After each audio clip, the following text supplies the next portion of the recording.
नमस्कार, हा उषा पांढरेकर चिंबल भगवती कॉलनीतल्यान उलयता आणि ही सगळी आमची महिला मंडळ. आमच्या कॉलनीतलो सगळोच लोक बरो आसा. एकामेकाच्या सुखदुःखात आम्ही सदांच असता. आज आम्ही सगळी हांगा कित्याक लागून जमला तर म्हाका सांगपाक अत्यंत खुशी दिसता की आमचो सांताक्रूज MLA रुदाल बाबा फर्नांडीस हांचो वाढदिवस आसा आणि आम्ही सगळ्यांनी वच्चे ठरयला. आधी आम्ही सगळी मामीक सपोर्ट करताली. जेन्ना रुदाल बाबा फर्नांडीस इलेक्शनाक उबो रावलो तेन्ना सुद्धा आम्ही सगळ्यांनी मतां घालून बाबाक निवडून हाडले. पहिलीपासूनच मारियाबाई आमकां खूपच बरी करताली सगळ्या कॉलनीतल्याक. ह्या कॉलनीत येऊन आमकां आज 34 वर्सां जाल्ली आसा. पूण आमच्या कॉलनीत भायर बसपाचे आमकां कसलेच साधन नाशिल्ले. ते हांवेन बाबाक उलोवन दाखयले तर बाबान आमकां रोखडेच बेंच घालून दिले सगळ्या बिल्डिंगेक. तसोच उदकाचो सुद्धा आमकां खूप प्रॉब्लेम जातालो. ते सुद्धा बाबान आमकां नवीन पायपलायन दिवन तोय आमचो प्रॉब्लेम सॉल्व केलो. हांव आनी एक गजाल सांगू इच्छिता की जेन्ना गोंय राज्याक तिरुपतीचो टूर दिलो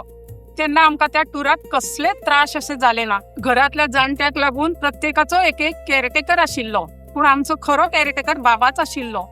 कित्याक म्हटल्यार तो आमच्या सगळ्या वांगडा आसलो. जेन्ना बाबा MLA जालो तेन्ना पासून आज पर्यंत आमकां बाबान जायते फावटी पिकनिके दिल्ली आसात. काणकोण श्री राम मूर्ती पळोवंक बस करून दिली. तशेंच आमकां गेल्या म्हयन्यान कुडाळ साईबाबाचें मंदिर पळोवंक बस करून दिली. इतलेच न्ही, जेन्ना बाबा फ्री चेकअप दवरतालो तेन्ना हेजो आम्ही सगळ्यांनी लाभ घेतिल्लो आसा. स्वताची आपले गाडयो सुद्धा बाबा आमकां दितालो हाडूक पावोवंक. खरेंच बाबाक आणि बाबाच्या फॅमिलीक देव खूप बरो करूं म्हणून आम्ही मागता सगळी जाण.